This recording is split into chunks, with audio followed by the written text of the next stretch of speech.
भाई बहन थे। मैं भाई से काफी छोटी थी और इसलिए माता पिता की लाडली थी। मुझे एक लड़के से प्यार हो गया। जब मैंने ये माता पिता को बताया तो उन्हें हमारी शादी से कोई ऐतराज नहीं था। हमारी शादी हो गई। हम दोनों एक दूसरे को बेइंतहा मोहब्बत करते थे और हमारी शादीशुदा जिंदगी बहुत अच्छी चल रही थी। मैं 2 बच्चों की माँ बन चुकी थी। फिर मैंने कुछ ऐसा देखा जिसे देखते ही मैं बेहोश होकर गिर गई, क्योंकि मेरे पति राजन और प्रिया उच्च मध्य वर्गीय परिवार के सफल दंपतियों में से एक हैं। 18 वर्ष पूर्व दोनों ने प्रेम विवाह किया था और आज दोनों बेटे आरब, जो कि 16 वर्ष का है, और बेटी ध्वनि, जो अभी 10 वर्ष की है, उनके योग्य माता पिता हैं। राजन बड़ी सी मल्टीनेशनल कंपनी का सीईओ है, तो पत्नी प्रिया एक सुगढ़ हाउसवाइफ। घर में 2 सदस्य और हैं जो राजन के माता पिता हैं। वो दोनों भी अपने बेटे और बहू से बहुत प्रसन्न हैं, और हो भी क्यों नहीं। आज के युग में माता पिता की हर बात मानने वाला बेटा और एक आवाज पर अपने सभी काम छोड़कर सास ससुर की सेवा करने वाली बहू भाग्यशाली व्यक्तियों को ही मिलती है। एक दिन प्रिया अपनी सहेलियों के साथ शॉपिंग पर गई थी कि अचानक उसकी एक सहेली पूजा ने कहा कि राजन किसी लड़की के साथ कॉस्मेटिक शॉप पर गया है। तुम भी पूजा क्या बोल रही हो? राजन इस वक्त यहाँ कैसे हो सकते हैं? आज उनकी बहुत इम्पोर्टेंट मीटिंग है। प्रिया ने आश्चर्य से बोला। नहीं प्रिया, मैं सच कह रही हूँ, मेरी आंखें धोखा नहीं खा सकती। प्रिया ने ज्यादा पूजा की बातों पर ध्यान नहीं दिया, क्योंकि उसे अपने पति पर पूरा भरोसा है। शाम को शॉपिंग कर घर पहुंचने के बाद प्रिया थक तो बहुत गई थी। चाहती थी कि थोड़ी देर आराम कर ले, लेकिन एक गृहिणी के जीवन में ये सुख कहाँ है। अगले ही पल घर वालों की फरमाइशें याद आते ही अपनी ड्यूटी पर हाजिर हो गई और लग गई अपने काम में। अपने सास ससुर और बच्चों को खाना खिलाकर उनकी जरूरत के सभी काम निपटाकर वो भी खाना खा लेती है, क्योंकि राजन अक्सर रात को देर से ही घर आता है और ज्यादातर बाहर से ही खाकर आता है।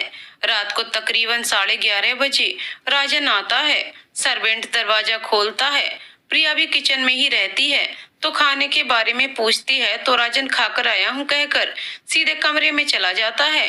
प्रिया भी कुछ देर बाद कमरे में आती है तो देखती है राजन के कपड़े नीचे पड़े हैं, जिसे कल धोने के लिए डालने पड़ेंगे, और राजन बाथरूम में नहा रहा है।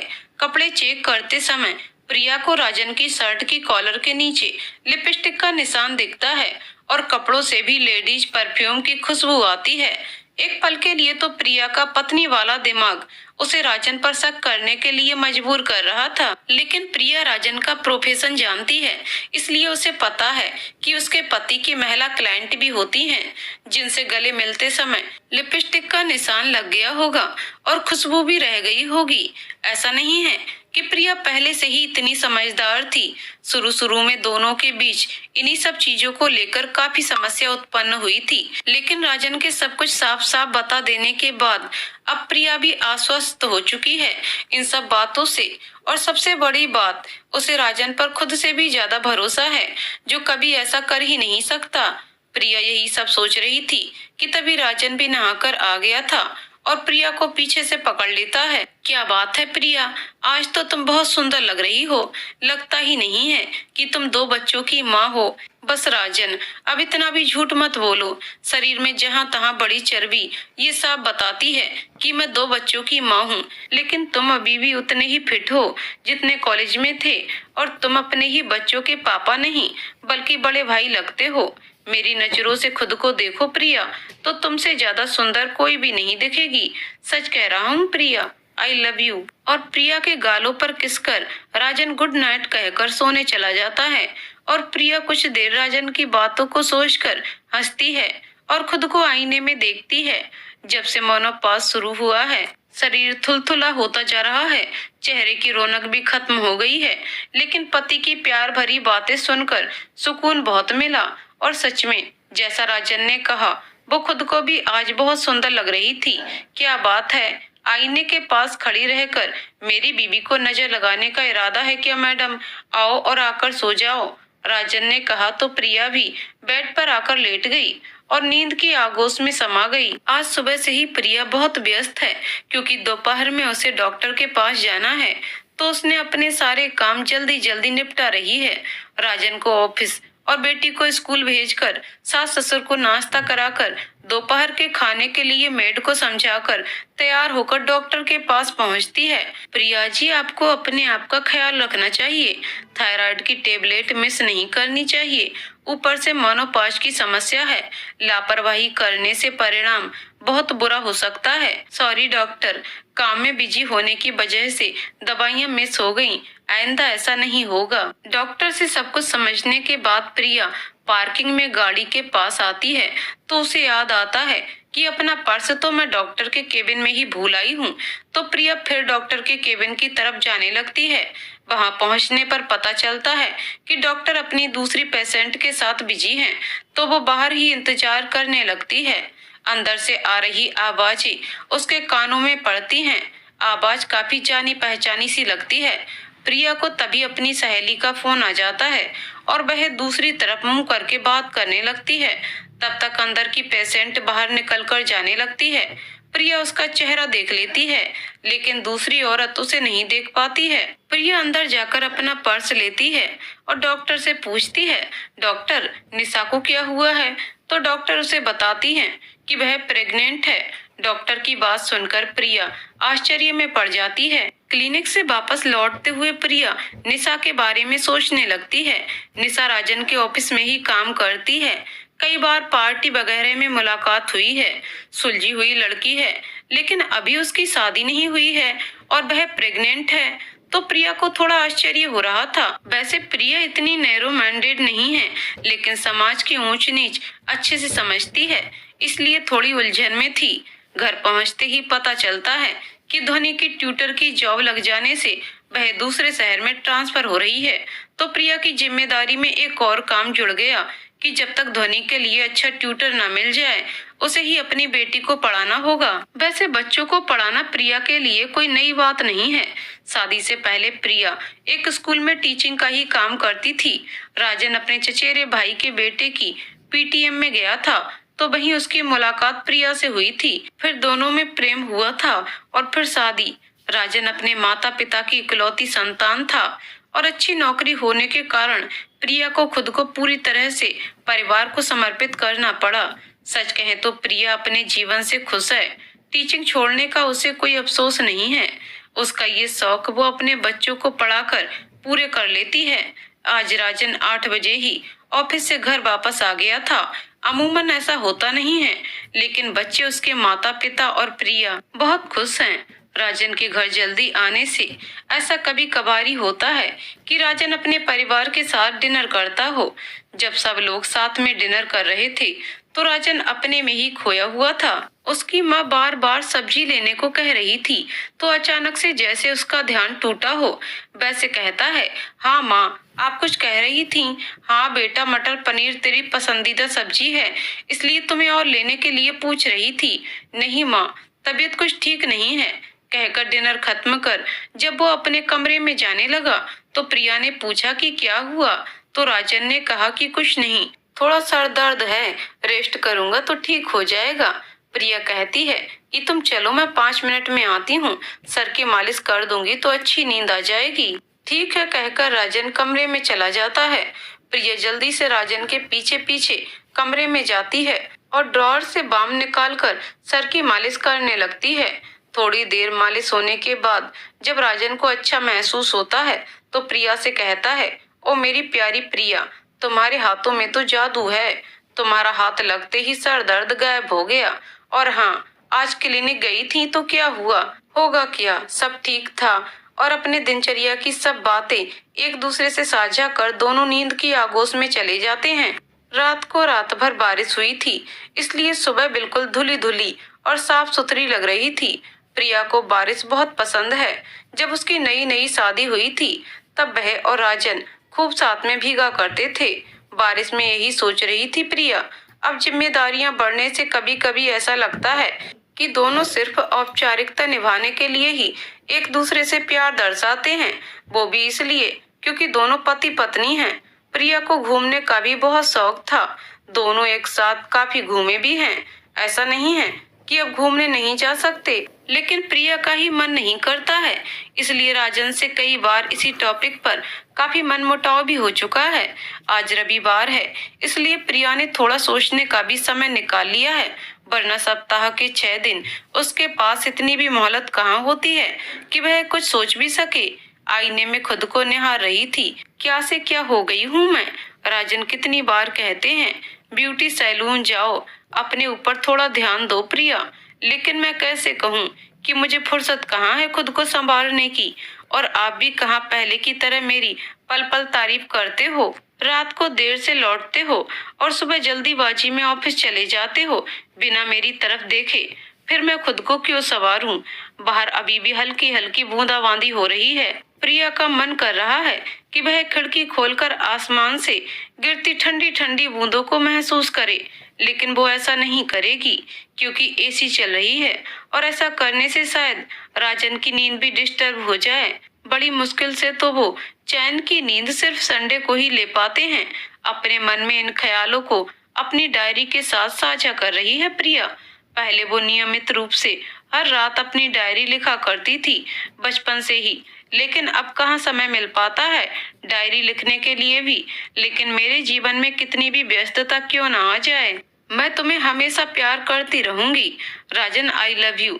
यही अंतिम वाक्य लिखकर प्रिया डायरी लिखना बंद करती है और उसे ड्रेसिंग टेबल के ड्रॉअर में रखती है।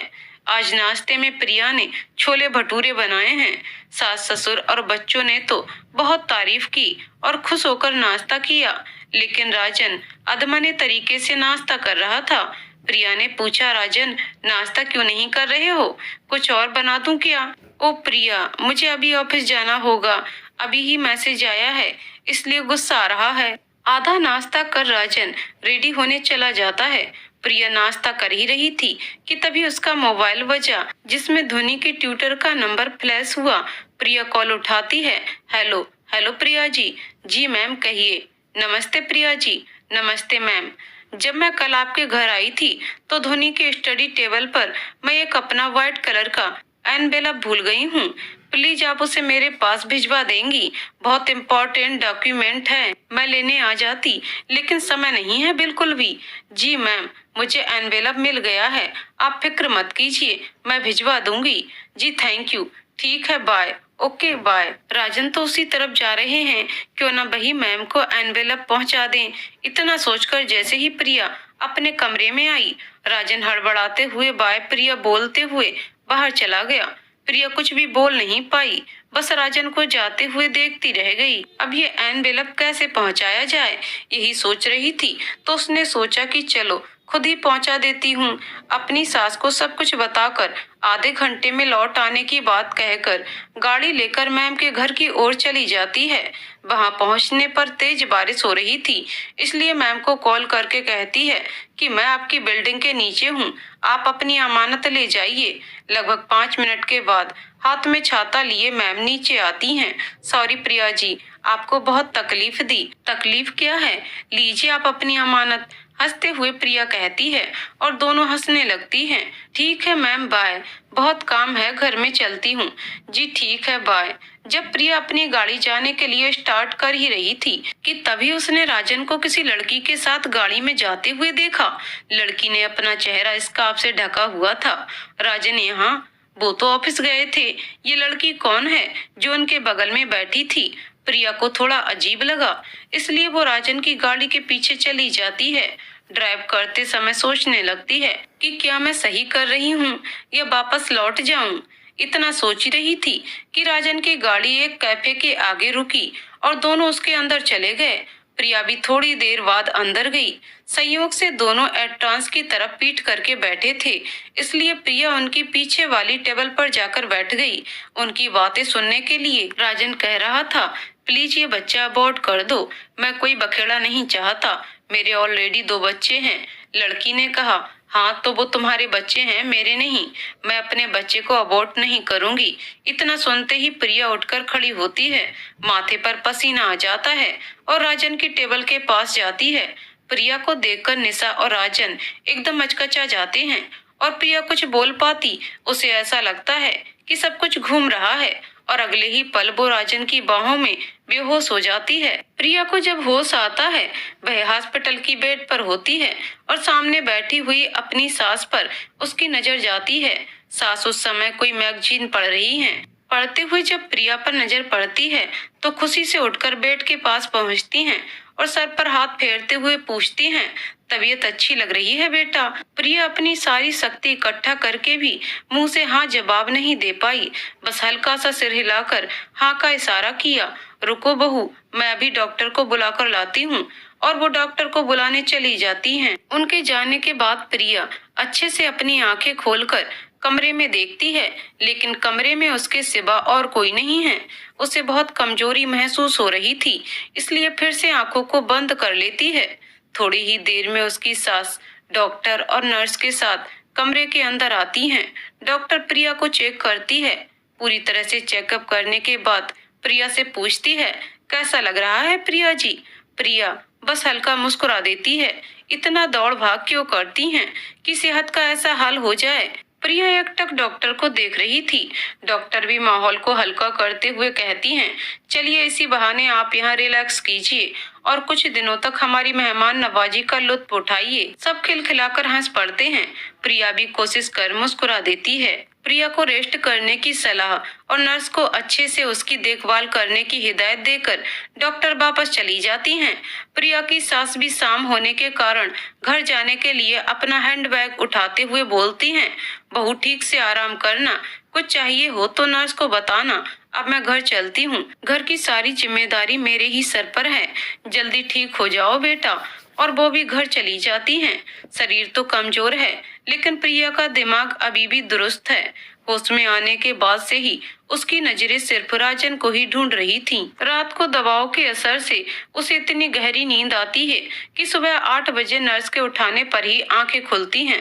सुबह से दोपहर हो चुकी है, लेकिन प्रिया से कोई भी घर से अभी तक मिलने नहीं आया है। आज प्रिया को थोड़ा अच्छा महसूस हो रहा है तो टेबल पर रखे अपने फोन को उठाती है और लेटकर उसे अनलॉक करते समय उसकी नजर आज की डेट पर पड़ती है, 18 तारीख। इसका मतलब मैं पूरे एक दिन बेहोश थी और सोचने लगती है, पता नहीं मेरे बगैर घर पर सब कैसे मैनेज हो रहा होगा। बच्चे, मम्मी, पापा और राजन कितने परेशान होंगे।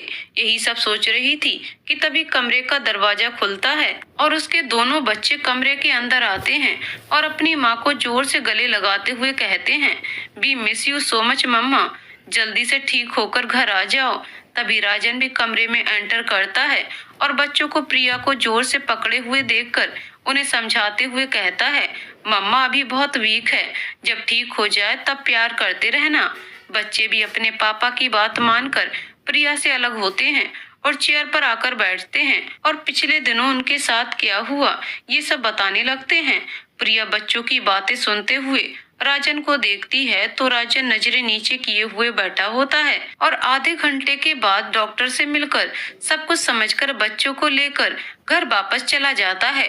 उन लोगों के वापस जाने के बाद वो सोचती है, बच्चों की तरह गले लगाने की उम्मीद तो उसे राजन से भी थी, लेकिन सोची हुई बात हमेशा पूरी हो जाए ऐसा जरूरी तो नहीं। एक हफ्ते बाद प्रिया डिस्चार्ज होकर अपने घर वापस आ जाती है।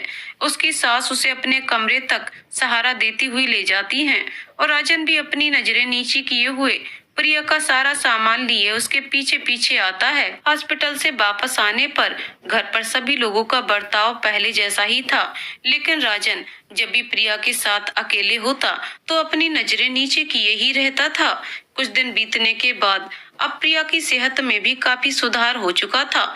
जितनी परवाह वो अपने परिवार की करती थी, सभी से उतना ही प्यार उसे इस वक्त मिला, जिसकी वजह से ही शायद इतनी बड़ी आघात सहने के बाद भी प्रिया का आत्मबल टूटा नहीं बल्कि और बढ़ गया। अपने मन में आगे क्या करना है और आने वाले जीवन को कौन सी दिशा देनी है उसने सब कुछ सोच रखा है। इंतजार है तो बस जल्दी से ठीक होने की। अच्छे से आराम, सही टाइम पर दवाई लेने से प्रिया शारीरिक रूप से तो स्वस्थ हो रही है, लेकिन बैठे बैठे ऊल जलूल सोचते रहने से मानसिक रोगी बनती जा रही है। इसलिए अब कमरे से बाहर आकर बच्चों और सास ससुर के साथ समय भी बिताने लगी है। उस दिन की घटना के बाद राजन भी ऑफिस सही टाइम पर जाता है और वापस भी बिल्कुल सही टाइम पर ही आता है।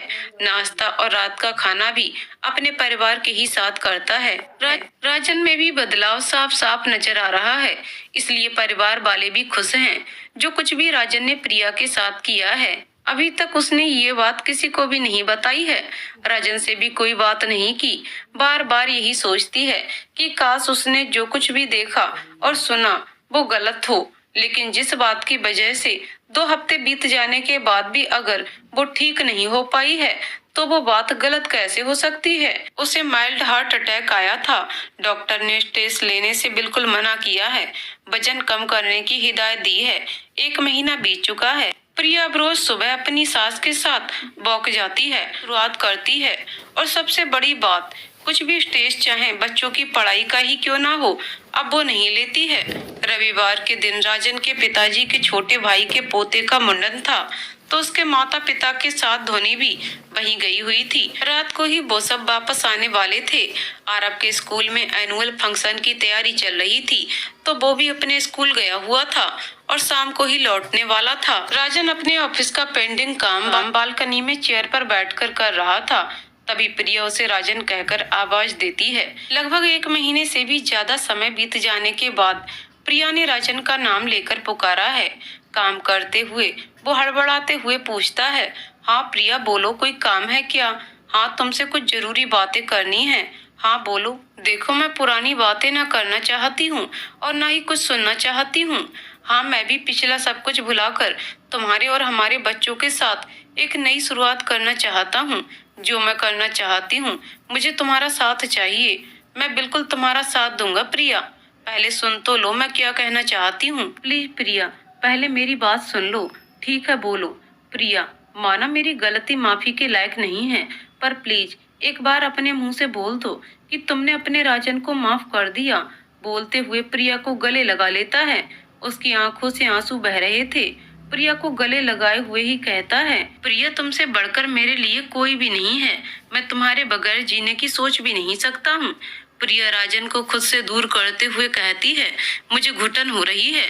प्लीज राजन, इतनी जोर से गले ना लगो। एक बात पूछूं? हाँ पूछो प्रिया। अगर मैंने ऐसा किया होता तो क्या तुम मुझे माफ कर देते? राजन कुछ भी नहीं बोल पाता है। प्रिया वहां से उठकर जाने लगती है तो राजन उसका हाथ पकड़ते हुए चेयर पर बिठाता है। प्रिया, माना मैंने बहुत बड़ी गलती की है, लेकिन इसकी जिम्मेदार तुम भी हो। राजन चिढ़ते हुए बोलता है, मैं जिम्मेदार हूँ तो ये भी बता दो कैसे? प्रिया भी आश्चर्य से पूछती है, छोड़ो रहने दो, तुम्हारी तबीयत ठीक नहीं है, इतनी ही मेरी फिक्र है तो मेरी गलती बता दो। तबीयत ना सही, गलती तो सुधार लूं। प्रिया, तुम्हारा बीपी बढ़ जाएगा, चलो आराम करो। राजन उसकी बात काटते हुए बोलता है, मेरी इतनी परवाह है जानकर बहुत खुशी है, लेकिन शायद अब तुम्हें ये पता नहीं है। परवाह है जानकर बहुत खुशी है, लेकिन शायद अब तुम्हें ये पता नहीं है कि अब मैं सब कुछ सहन कर सकती हूँ। तो अपनी बात पूरी करो, शायद इससे मुझे कुछ आराम मिले। बोलो राजन, मुझे बुरा नहीं लगेगा। प्रिया के जोर देने पर राजन भी संभल कर ही बोलना शुरू करता है। जब हमारी शादी हुई थी तो तुम कैसे मेरे साथ समय बिताती थी, मेरे लिए हर समय तैयार होकर रहती थी, अपना तुम कितना ध्यान रखती थी। हम लॉन्ग ड्राइव पर जाते थे, मेरे ऑफिस की पार्टी एंजॉय करते थे, तुम्हारा पूरा समय सिर्फ और सिर्फ मेरा था। लेकिन अब? हाँ आगे बोलो, मैं सुन रही हूँ।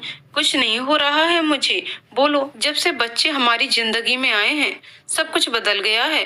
प्रिया, तुम मेरी तरफ कहाँ ध्यान देती हो? मेरी तरफ क्या, खुद की तरफ भी ध्यान नहीं देती हो। मेरे लिए सजना तो दूर की बात, तुम बालों में कंघी तक नहीं करती हो। मेरे कई बार इंसिस्ट करने पर तुम ब्यूटी पार्लर भी जाती हो। तुमने मुझे बहुत इग्नोर किया है प्रिया, इसलिए मैं इतना टूट गया और निशा में तुम्हें ढूंढने लगा।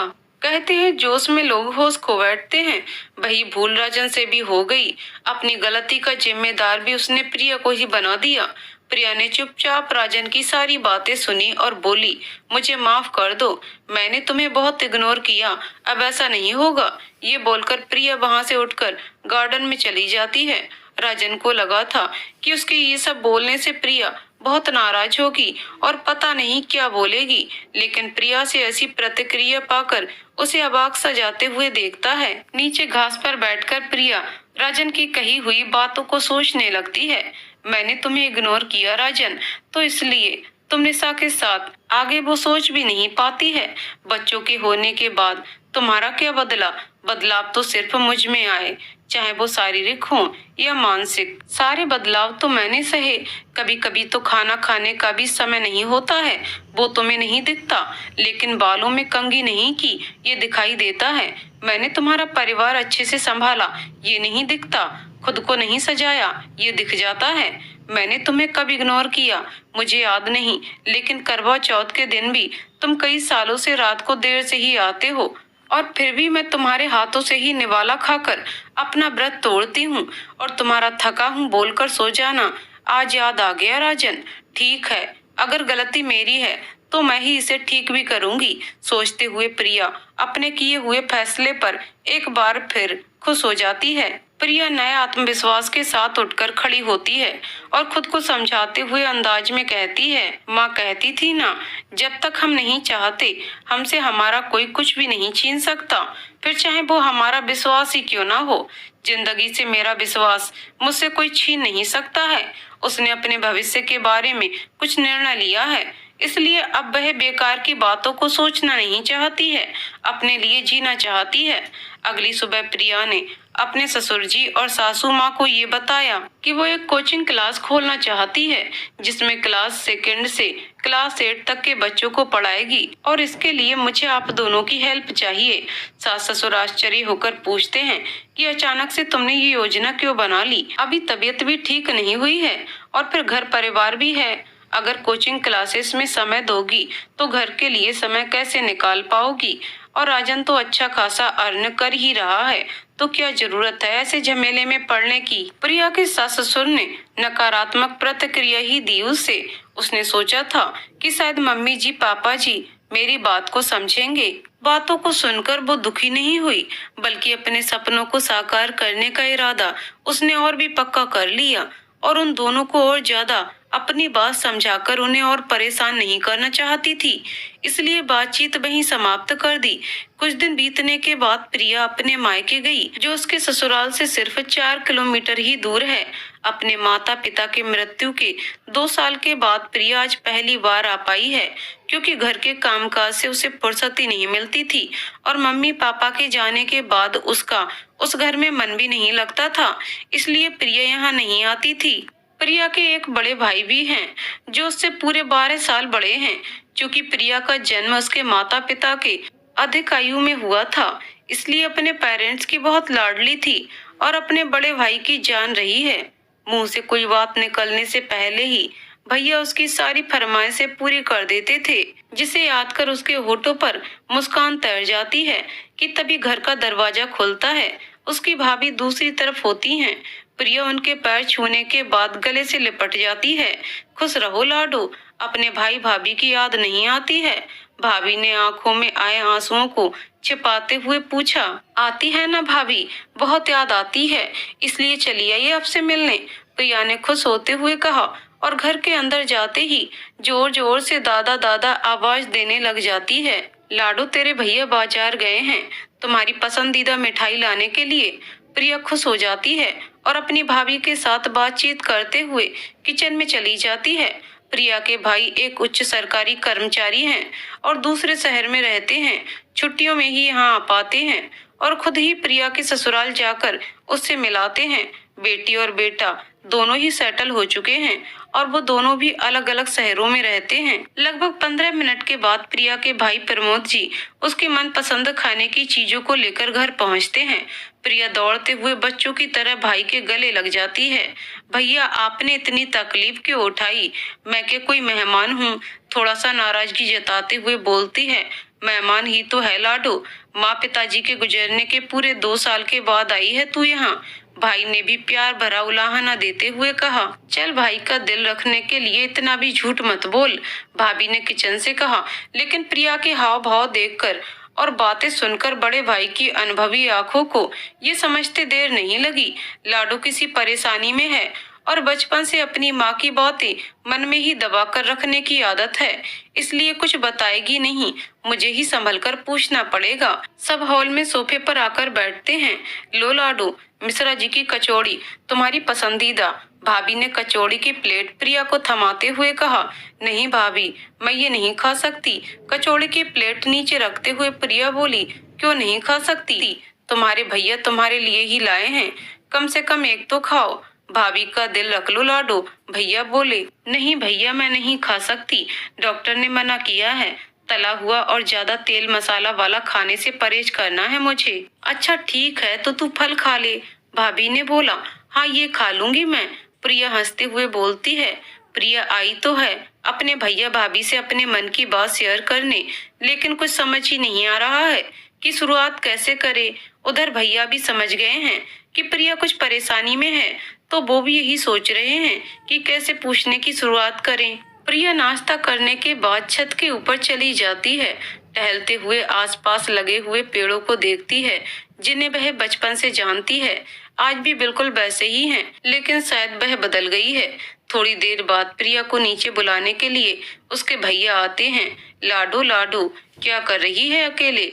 लगता है अपने दादा से बात करने का मन नहीं है, इसलिए अपने मन की बात इन बेजुबानों को बता रही है। नहीं नहीं दादा, ऐसी कोई बात नहीं है। नीचे थोड़ी घुटन हो रही थी, इसलिए ऊपर चली आई। अब वापस ही जा रही थी। आपने क्यों तकलीफ की? चलिए दादा, अब ऊपर आ ही गया हूँ तो थोड़ी देर बैठ ही जाता हूँ तुम्हारे साथ। लाडो आओ बैठो। प्रिया का हाथ पकड़कर उसके दादा उसे छत पर रखी चेयर पर बैठने का इशारा करते हैं। अब बताओ लाडो, घर पर सब कैसे हैं? सब एकदम ठीक हैं दादा। आरव और ध्वनि अच्छे से पढ़ाई कर रहे हैं। हाँ दादा, ध्वनि तो अब 5th स्टैंडर्ड में है, तो उस हिसाब से उसकी पढ़ाई ठीक चल रही है। आरव मेरा बहुत ही समझदार बच्चा है, मेडिकल करनी है, इसलिए दिन रात नीट के एग्जाम की प्रिपरेशन में लगा रहता है। खाना खाने के लिए भी उसे मुझे ही याद दिलाना पड़ता है। हंसते हुए प्रिया जवाब देती है। वाह, तुम्हारे दोनों बच्चे तो बहुत होशियार हैं, और होंगे भी क्यों नहीं, अपने मामा पर जो गए हैं, दादा ने मजाकिया लहजे में कहा। हाँ बिल्कुल ठीक कह रहे हो दादा, हंसते हुए बोलती है। माँ पिताजी की तबीयत ठीक है? हाँ दादा, दोनों ठीक हैं। मम्मी जी तो मेरे साथ रोज सुबह वॉक पर जाती हैं और मुझसे भी तेज चलती हैं। भाई ये तो बहुत अच्छी बात है, दादा खुश होते हुए बोलते हैं।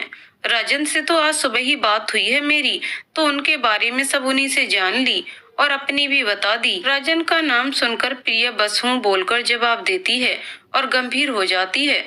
अच्छा अब ये बताओ, मेरी छोटी बहन कैसी है? क्या अभी भी नाक बहती है उसकी? ये बोलकर प्रिया के दादा मुस्कुराने लगते हैं। दादा चिढ़ते हुए प्रिया बोलती है और दोनों आंखों से आंसू छलक जाते हैं। ये देखकर दादा समझ जाते हैं कि बहन को कोई दुख तो है जो वह उनसे बांट नहीं पा रही है, इसलिए बात को ज्यादा कुरेदना उन्हें ठीक नहीं लगता है।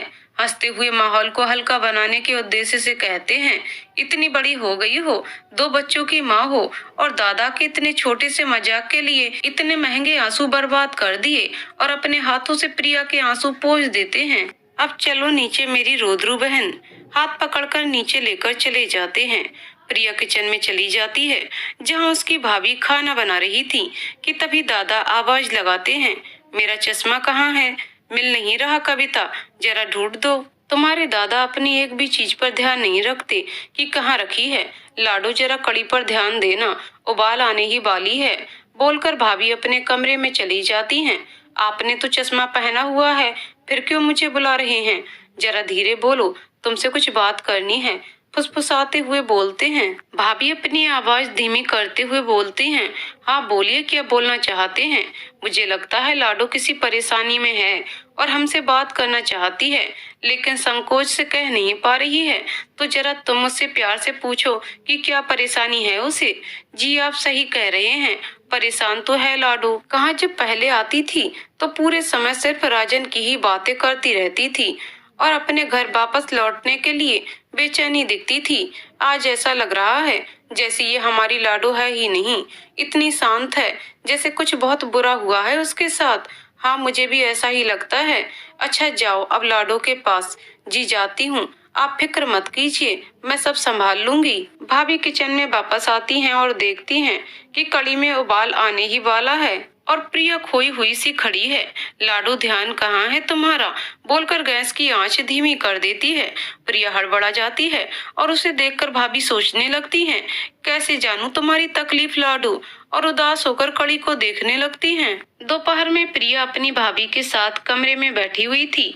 भाभी ने पूछा, बहुत देर से देख रही हूँ लाडो, जैसे तुम हमसे कुछ कहना चाहती हो। बोल दो जो भी बोलना है, मन में कोई बात नहीं रखनी चाहिए, अपनों से साझा कर लेनी चाहिए। प्रिया भी थोड़ा सोच कर कहती है, वो भाभी राजन ने मेरे साथ, इतना बोलकर अपनी भाभी के गले लगकर रोने लगती है। हाँ लाडो बताओ, मैं सुन रही हूँ। फिर प्रिया अपने मन की सारी बात रोते हुए बताने लगती है। भाभी की आंखों से भी लगातार आंसू बहे जा रहे थे। बाहर दरवाजे के पीछे खड़े भैया भी रो रहे हैं और सारी बातें सुन रहे हैं। अपने मन की बात अपनी भाभी को बताकर प्रिया भी उनकी गोद में सर रखकर सुबक रही है। भाभी उसके आंसू पोंछते हुए कहती हैं, लाडो तुम किस मिट्टी की बनी हो, इतने दिनों से ये बात अपने मन में छुपाकर खुद बीमार हो गई, लेकिन हमें कुछ नहीं बताया। कैसे सहा तुमने अकेले इतना बड़ा दर्द। भैया भी कमरे के अंदर आ जाते हैं और अपनी पत्नी के बगल में बैठ जाते हैं। अपनी बहन के बालों को सहलाते हुए बोलते हैं, चुप हो जा लाडो, ना रो, और उसके आंसू पोंछते हैं। प्रिया भी उठकर बैठ जाती है। दादा मैं नहीं रो रही, लेकिन ये आंसू ही नहीं रुक रहे हैं। क्या मेरी बहन इतनी कमजोर है जो इन आंसुओं से हार जाए? और उसके आंसुओं को हाथों से पोंछते हैं। काफी देर तक सब चुप थे। चुप्पी तोड़ते हुए भैया बोलते हैं, तो लाडो आगे के लिए तुमने क्या सोचा है? दादा मैंने जो सोचा है उसमें आपका साथ चाहिए। हाँ बोलो तो सही, मैं हर परिस्थिति में तुम्हारा साथ दूंगा। दादा मैं आर्थिक रूप से सक्षम होना चाहती हूँ। अपने कोचिंग क्लास की योजना अपने दादा को बताने लगती है। आइडिया तो बहुत बढ़िया है। राजन और घर के सभी लोगों से बात कर ली है तुमने? मम्मी पापा जी से तो कर ली है, राजन से करना ही नहीं चाहती। मम्मी पापा जी ने साफ साफ मना कर दिया है, लेकिन इस बार मैं उनकी सुनना नहीं चाहती। दादा दोनों मुझसे नाराज हो जाएं चलेगा, लेकिन राजन की सच्चाई बताकर मैं उन्हें टूटते हुए नहीं देख पाऊंगी। राजन से डिवोर्स नहीं लूंगी क्योंकि बच्चों पर बुरा असर होगा हमारे अलग होने से, लेकिन साथ भी मैं नहीं रह पाऊंगी राजन के। इसलिए खुद को बिजी करना चाहती हूँ, अपने पैरों पर फिर से खड़ा होना चाहती हूँ। कि आप दोनों मेरा साथ दोगे? हम बिल्कुल तुम्हारा साथ देंगे लाडो। दोनों एक साथ बोल उठते हैं। कोचिंग क्लास के लिए जगह ढूंढी है तुमने? नहीं दादा, उसके लिए ही तो आपसे मिलने आई हूँ। अपने दोस्त मोहन भैया से बात करवा दीजिए ना, रेंट पर कोई प्रॉपर्टी मिल जाएगी तो बहुत अच्छा होगा। प्रिया रेंट का चक्कर छोड़ो, मेरी बात सुनो, हमारे घर पर ही तुम कोचिंग क्लास की शुरुआत करो। वैसे भी हम लोग साल में एक बार ही आ पाते हैं, वो भी घर को देखने के उद्देश्य से ही। रिटायरमेंट के बाद तो हम दोनों अपने बेटे के साथ ही पुणे में रहने वाले हैं। तुम यहाँ रहोगी तो हमें कोई फिक्र ही नहीं रहेगी। बोलो क्या चाहती हो लाडो, मना मत करना। अपने दादा के प्रस्ताव को मानने के अलावा उसके पास दूसरा कोई विकल्प नहीं है, इसलिए राजी हो जाती है। ठीक है लाडो, एक दो दिन में मैं तुम्हें फोन करूंगा। कारपेंटर और इलेक्ट्रीशियन से भी तुम मिल लेना और जैसा तुम चाहो काम करवा लेना। ठीक है दादा बोलते हुए प्रिया भाभी के गले लगकर अपनी कार में बैठकर अपने घर रवाना हो जाती है। घर पहुंचने पर सास पूछती हैं, आज बड़ी देर कर दी बहू, कहाँ रह गई थी? वो माँ जी कुछ काम था इसलिए देर हो गई, जवाब देकर अपने काम निपटाने लगती है। अब प्रिया रोज सुबह अपने काम निपटा कर अपने मायके चली जाती है, जहाँ कोचिंग क्लास की जरूरतों के हिसाब से सभी काम करवा रही है। शाम को थकी हुई घर वापस लौटती है और बच्चों और सास ससुर की जरूरतों को पूरा कर रात को सो जाती है। रोज उसका यही दिनचर्या हो गया है। एक दिन रविवार को जब राजन घर पर था और प्रिया घर से बाहर, तब उसकी सास ने अपने बेटे से कहा कि बेटा कुछ पता है तुम्हें, बहू आजकल कहाँ गायब रहती है? रोज तुम्हारे जाने के बाद चली जाती है और शाम को वापस लौटती है। देखो आज भी तुम्हें और बच्चों को छोड़कर चली गई है। नहीं माँ, मुझे तो कुछ नहीं पता। हाँ, तुम्हें कैसे पता होगा? दिन भर तो इस लैपटॉप में आंखें गड़ाए रहता है। कल ही मैंने बहू को बालाजी मंदिर के पास किसी आदमी के साथ देखा था। मेरा काम बताना था, अब तुझे जो करना है कर, बोलकर उसकी माँ दंदनाते हुए अपनी सहेली के घर हो रहे कीर्तन में चली जाती है। माँ की बातें सुनकर राजन परेशान हो जाता है, अजीब अजीब बातें सोचने लगता है और फिर प्रिया को फोन लगाता है। 2 बार पूरी रिंग बजने पर भी वह फोन नहीं उठाती है। पहले कभी प्रिया ने ऐसा नहीं किया है। कॉल नहीं उठा पाती है तो तुरंत ही कॉल बैक करती है, लेकिन 1 घंटे से ऊपर हो जाने के बाद भी ऐसा कुछ नहीं हुआ है। प्रिया अपना फोन मायके में ही भूल गई है। प्रिंट वाले के यहाँ पंपलेट छपवाने गई है अपने दादा के साथ। घर वापस आकर भाभी से बोलती है, दादा ने हेल्प की तो सारे काम आसानी से निपट गए। बस अब अच्छे टीचर्स मिल जाएं तो सब बढ़िया हो जाएगा। हाँ, वह भी हो जाएगा। तुम्हारा नया नंबर मैंने टीचर्स को विज्ञापन पर दे दिया है, शायद कल से उनके कॉल आने लगे। तुम इंटरव्यू लेकर उन्हें सिलेक्ट कर लेना। जी दादा, बहुत बहुत थैंक यू, आपने तो मेरे सारे काम ही कर दिए। अच्छा, अब घर चलती हूँ। बच्चों से मैंने प्रॉमिस किया है, आज उन्हें पिज्जा बनाकर खिलाऊंगी, तो चलती हूँ। ठीक है लाडू, अच्छे से जाना, भाभी बोलती हैं। प्रिया घर पहुँचती है। राजन पूछता है, इतनी क्या बिजी हो गई थी जो मेरे 4 मिस्ड कॉल भी नहीं देख पाई? और इतनी देर तुम कहाँ थी प्रिया? कुछ जरूरी काम था? राजन, बाद में बताऊंगी। प्रिया फ्रेश होकर बच्चों के लिए पिज्जा बनाती है। कुछ मेल आए हुए थे, उन्हें चेक कर रिप्लाई करती है और आराम से सो जाती है। प्रिया के हाव भाव देखकर राजन को बड़ा आश्चर्य हो रहा है और सोचता है, ये तो कभी ऐसी नहीं थी, हमेशा खुद से पहले दूसरों के बारे में सोचती थी, अब ऐसे बर्ताव क्यों कर रही है? सोचते हुए सो जाता है। सुबह अखबार में विज्ञापन पढ़ने के बाद प्रिया का फोन बार बार बज रहा था, क्योंकि लोग कोचिंग क्लास में पार्ट टाइम जॉब का अवसर पाना चाहते हैं, इसलिए प्रिया बार बार एकांत में जाकर जवाब दे रही है। राजन ये सब नोटिस कर रहा है, क्यों प्रिया को सुबह सुबह इतना कॉल आ रहा है और हमारे सामने बात क्यों नहीं कर रही है। कुछ पूछना चाहता है प्रिया से, लेकिन वो अपना बैग उठाकर बाहर चली जाती है। 2-3 दिनों की मेहनत के बाद 5 अच्छे टीचर्स प्रिया ने अपने कोचिंग क्लास के लिए सिलेक्ट कर लिए हैं, जिनमें 4 महिलाएं हैं जो 30-35 वर्ष की आयु के बीच हैं, हाउस वाइफ हैं। चूंकि क्लासेस सिर्फ 4 ही घंटे चलेगी, दोपहर 3 से 7, इसलिए उतना समय अपनी गृहस्थी से निकाल लेना इनके लिए आसान है और साथ में इनकम भी हो जाए तो नुकसान क्या है। 5वें टीचर एक 22 वर्षीय युवक है जो कि स्टूडेंट है। अपने जेब खर्च के लिए उन्होंने प्रिया की कोचिंग क्लास ज्वाइन की है। नाम है आदित्य। जनाब बड़े हंसमुख स्वभाव के हैं और सारे काम बड़ी खुशी खुशी करते हैं। कुछ भी बोलो बुरा नहीं मानते हैं, सबकी मदद करते रहते हैं। प्रिया भी उसके साथ काफी हिलमिल गई है, अपने बेटे के समान ही उसे मानती है। उसकी मेहनत रंग लाई है और शुरुआत में 50 बच्चों ने एडमिशन लिया है। अगले रविवार को प्रिया ने अपने कोचिंग की उद्घाटन का प्रोग्राम रखा है और एक छोटी सी पूजा भी रखी है। सारी व्यवस्था कर वह अपने घर पहुंचती है और रात के खाने के समय सबको अपने कोचिंग की खुशखबरी सुनाती है। सास ससुर तो बिल्कुल खुश नहीं है। राजन भी बस खुश होने का दिखावा कर रहा है, लेकिन बच्चे बहुत खुश हैं। कोचिंग के उद्घाटन का दिन आ चुका है। प्रिया के घर वाले भी आए हुए हैं। सब अच्छे से निपट गया है, लेकिन सासू माँ को आदित्य का व्यवहार अच्छा नहीं लग रहा था, क्योंकि सारे काम वही कर रहा था और उनकी बहू भी काफी हंसकर उससे बातें कर रही थी, तो उन्हें बहुत बुरा लग रहा था। प्रिया की कोचिंग क्लास अच्छी रफ्तार से चल पड़ी है। 4 महीने में ही 300 से ज्यादा स्टूडेंट हो गए हैं। टीचिंग स्टाफ की संख्या में भी बढ़ोतरी हुई है, लेकिन उसके कोचिंग का सबसे शानदार टीचर आदित्य ही है। उसकी मेहनत से ही इतने कम समय में कोचिंग का इतना नाम और सम्मान बढ़ा है। प्रिया का अब ज्यादा समय अपने कोचिंग क्लास में ही बीतता है। सुबह नाश्ते और लंच की व्यवस्था कर वह यहाँ आ जाती है और रात को 8 बज जाते हैं उसे घर वापस लौटते। जीवन में व्यस्तता और अधिक बढ़ गई है, लेकिन अपना पसंदीदा काम करके वह आजकल बहुत खुश रहती है। अपने सारे गमों को भुलाकर प्यारे प्यारे बच्चों से बातें कर उन्हें अच्छी सीख देकर वह बहुत खुश है। सब कुछ अच्छे से चल रहा है। व्यवहारिक जीवन बहुत खुशहाल है, लेकिन पारिवारिक जीवन शायद बदहाल होता जा रहा है।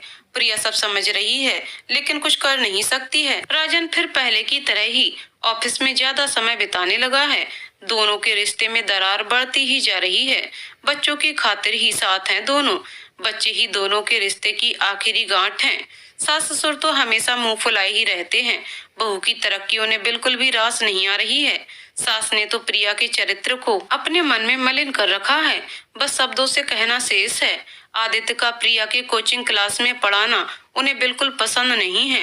रात को राजन शराब पीकर घर आया है। प्रिया किचन में है। आज सब काम निपटाने में बड़ी देर हो गई है।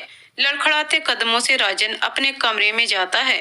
प्रिया को आभास हो चुका है कि उसने शराब पी हुई है। अपने कमरे में जाकर राजन बेड पर लेट जाता है। प्रिया कमरे के अंदर आती है। खाना लाऊं तुम्हारे लिए? नहीं, खाकर आया हूँ। उसके जूते उतारने लगती है। रहने दो, मैं कर लूंगा, मदहोशी में राजन ने कहा।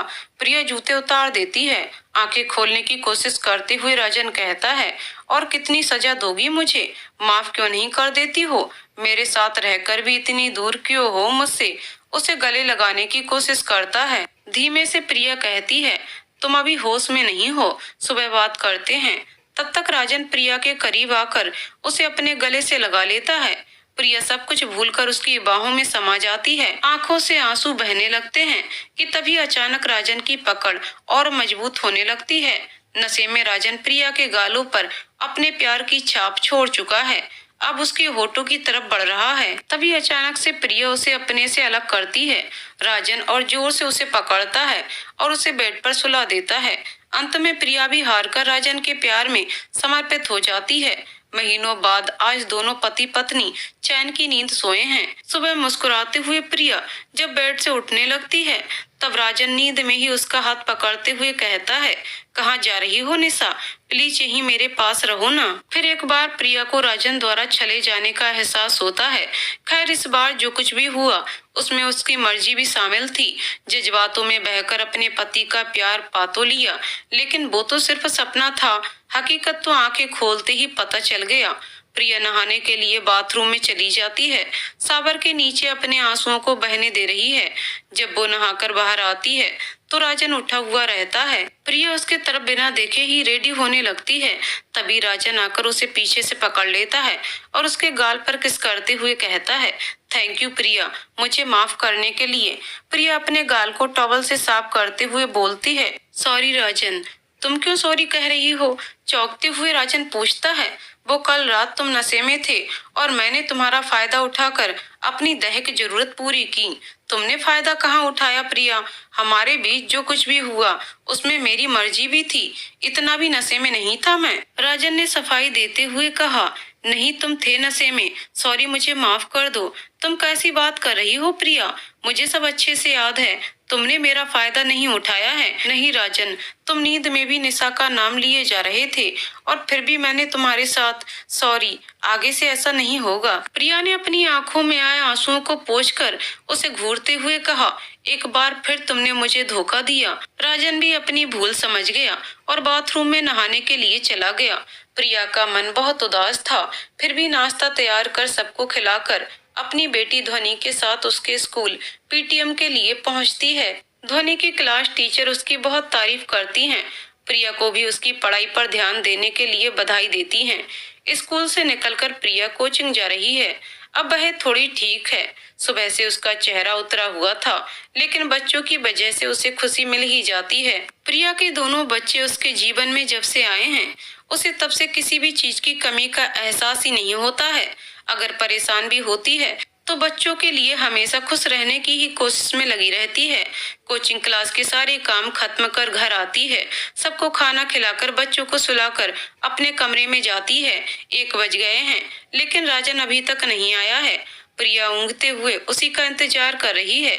उसे कुछ जरूरी बातें करनी है। लगभग आधे घंटे के बाद कमरे का दरवाजा खुलता है और राजन अंदर आता है। प्रिया को आहट मिलती है तो चौंक कर जागती है। आ गए, तुमसे कुछ बात करनी है। राजन शर्माते हुए कहता है, बोलो, पहले बैठो, बैठकर कहो क्या कहना है। राजन, मुझे आजाद कर दो। मतलब यही कि मैं अब और नहीं सह सकती। प्लीज मुझे डिवोर्स दे दो। मुझे माफ नहीं कर सकती हो, बस एक चांस दे दो। कोई गलती नहीं करूंगा, तुम्हें शिकायत का कोई मौका नहीं दूंगा। Please Priya, sorry. प्लीज राजन, ऐसा मत बोलो। मैंने तुम्हें माफ कर दिया है। अगर माफ कर दिया है तो डिवोर्स की बात क्यों कर रही हो? माफी तुम्हें मैंने दिल को तोड़ने के लिए दी है, लेकिन तुमने जो मेरे स्वाभिमान को मारा है उसके लिए तुम्हें कभी माफ नहीं करूंगी। एक बार बच्चों के बारे में सोचो प्रिया, उनकी क्या गलती है? वो इन सबके बीच पिस जाएंगे। उनके बारे में सोच लिया है, दोनों मेरे साथ रहेंगे और तुम्हें मैं आजाद करती हूँ। अब निशा के साथ छुपकर अफेयर करने की कोई जरूरत नहीं है। उससे शादी कर लेना। माँ पिताजी क्या कहेंगे? कुछ तो सोचो। सब सोच और समझ कर ही बोल रही हूँ। कुछ नहीं बचा हमारे रिश्ते में, इसे खत्म कर देना ही अच्छा है। प्लीज राजन, मेरे बारे में भी तो कुछ तो सोचो। प्यार तो करते नहीं हो, क्या मुझ पर दया भी नहीं आती? मैं खत्म हो रही हूँ, जो बच्चा है उसे रहने दो, मुझे आजाद कर दो। ठीक है प्रिया, जो तुम्हें चाहिए मैं दे दूंगा, लेकिन बदले में मुझे भी कुछ चाहिए। क्या चाहिए? तुम्हारी माफी। कर दिया तुम्हें माफ। ठीक है, तुम्हें भी मुझसे आजादी मिल जाएगी। बोलकर राजन बाथरूम में फ्रेश होने चला जाता है। अगले दिन दोनों अपने अपने कामों पर जाते हैं। शाम को राजन जल्दी आ गया है। प्रिया भी किचन के काम निपटा रही है। प्रिया अपने कमरे में आती है तो राजन कहता है, सारी तैयारियां कर ली हैं, मैंने तुम्हारी आजादी की। Thank you. प्रिया बोलती है, सुन लो, कहो। राजन प्रिया के पास आकर बैठता है। मैंने लॉयर से बात कर ली है, डिवोर्स पेपर जल्दी ही बन जाएंगे। बस हमें ये बात माँ पिताजी और बच्चों से छुपानी होगी। तुम और बच्चे इसी घर में रहेंगे।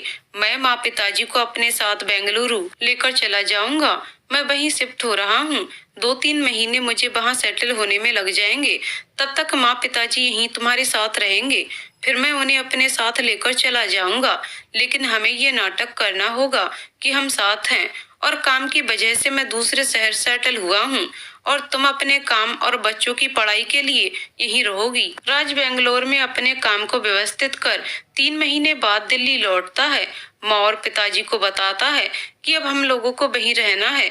बच्चे और प्रिया यहीं रहेंगे, क्योंकि बच्चों की पढ़ाई के लिए उन्हें यहीं अपनी माँ के साथ रहना पड़ेगा। राजन की माँ ध्यान से सारी बातें सुनती है, फिर बोलती है, अकेले बहू और बच्चों के बगैर हम कैसे रह सकते हैं? उन्हें भी अपने साथ ले चलो, वरना हमें भी यहीं रहने दो। प्रिया भी किचन से उनकी बातें सुन रही थी। बाहर आकर उसने कहा, नहीं माँ जी, बच्चे यहाँ अच्छे से सेटल हैं। अनजान जगह जाने में कहीं वो डिस्टर्ब ना हो जाएं, इसलिए उनका यहीं रहना ठीक होगा, और मैं तो हूँ ही उनके साथ। आप और राजन बिल्कुल चिंता ना करें, मैं सब संभाल लूंगी।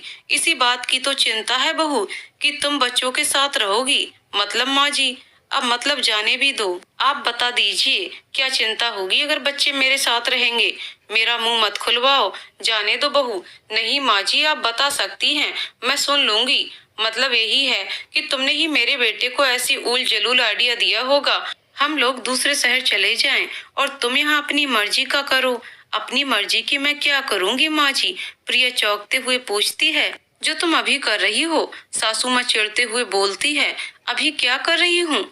मुझसे नहीं बोला जाएगा, बहू रहने दो। माँ जी, इतना कुछ तो आपने बता दिया है, अब ये भी बता दीजिए। राजन अपनी माँ को चुप रहने के लिए बोलता है, लेकिन उसकी माँ आवेश में कह जाती है, मुझे सब पता है, उस आदित्य के साथ तुम्हारा कैसा रिश्ता है। प्रिया ने भी अपने जीवन में आघात उसी से पाया था जिसे उसने टूट कर चाहा था, तो अब ऐसी बातों से उसे कोई फर्क नहीं पड़ता है।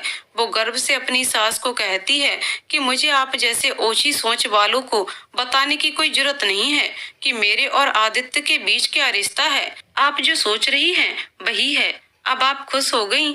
अभी भी आपकी खुशी मेरे लिए ज्यादा इम्पोर्टेंट है, बोलकर अपने कमरे में चली जाती है। राजन भी अपने माँ पिताजी को साफ साफ बता देता है कि आप दोनों को मेरे साथ ही चलना होगा, बच्चे और प्रिय यहीं रहेंगे। मुझे उस पर पूरा विश्वास है, वो हमारे बच्चों की परवरिश अच्छे से करेगी। 2 दिनों बाद तीनों बेंगलोर चले जाते हैं। बच्चे और प्रिय यहीं रह जाते हैं। प्रिया और राजन ने यही निर्णय लिया है कि हमारा रिश्ता जो खत्म हो चुका है वो बच्चों को सही समय आने पर ही बताना है। तब तक वीकेंड्स में कभी बच्चे तो कभी राजन ही एक दूसरे से मिलने चले जाएंगे। 12 साल बीत चुके हैं। राजन को शादी का कार्ड मिला है।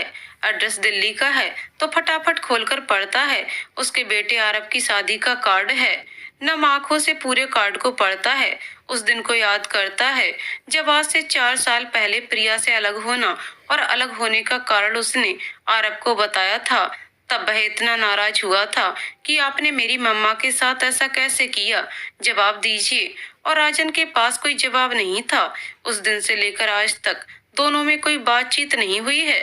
लगता है ये कार्ड भी प्रिया ने ही भेजा है। बेटी ध्वनि भी अपने पिता से बात नहीं करती है। उसका यही मानना है, जब आपने मम्मा जैसी प्यार करने वाली पत्नी को धोखा दे दिया तो आप पर कोई कैसे भरोसा कर सकता है।